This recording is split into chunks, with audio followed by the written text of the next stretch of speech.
আরে মামা, আমরা যে গত সপ্তাহে কক্সবাজার ট্যুরে গেলাম না, সেই মজা হয়েছে না? হ্যাঁ, অনেক মজা হয়েছে। সেই মজা, চল আবার যাবো।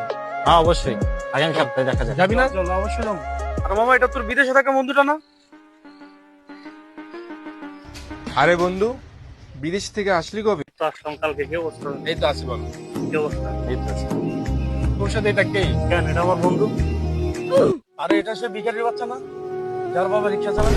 দাঁড়া দাঁড়া, তোরও আমার বন্ধু, সেও আমার বন্ধু। বন্ধুত্বের মাঝে কখনো কার বাবা বড় লোক, কার বাবা কোটিপতি সেটা দেখাবে না। বন্ধুত্ব হয় মন থেকে, ঠিক আছে?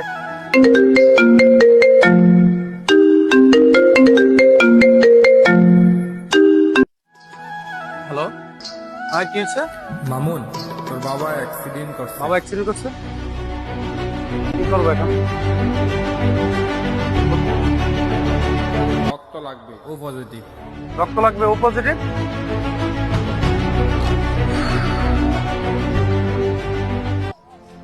কি করবো এখন আমি? আচ্ছা তাহলে থাক তোরা, আমরা গেলাম, ঠিক আছে? আচ্ছা বন্ধু, একটু দাঁড়া। আমার বন্ধু আমার উপজিটিভ রক্ত, যদি কিছু না মনে করো, আমি রক্ত দিয়ে তোর বাবারে বাঁচাইতে চাই। আর আগে জিজ্ঞেস কর যে গরিবের রক্ত বড় লোকের শরীরে শুট করে কিনা। বন্ধু, আমার ভুল হয়ে গেছে, আমরা ক্ষমা করে দে। আমি বুঝতে পারি না বিষয়টা। আচ্ছা ঠিক আছে, কোনো ব্যাপার না, বুঝতে পারছ, এটাই বেশি। এখন চল হসপিটাল, আগে হসপিটালে চল। এই সমাজে আমরা গরিবদের মূল্যায়ন করি না, কিন্তু বিপদে যে পাশে দাঁড়াবে সেই প্রকৃত বন্ধু।